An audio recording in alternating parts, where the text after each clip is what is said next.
Então, gente, de maneira geral, nós temos para essa terça-feira um alerta máximo sobre o rio atmosférico que vai continuar atuando sobre o território brasileiro de uma maneira persistente, tá? Trazendo chuva volumosa para até 17 estados. O IMET trouxe esses alertas, que foram esses alertas que a gente colocou para vocês.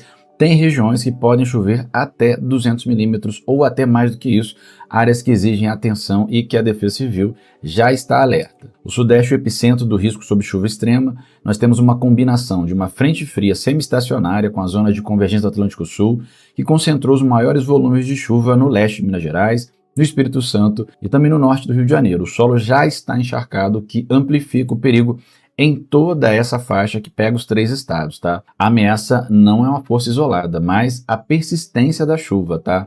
O principal fator da preocupação é essa chuva contínua, com poucos intervalos de trégua sobre um solo que já não consegue absorver mais água. Isso leva drasticamente ao risco de desastres.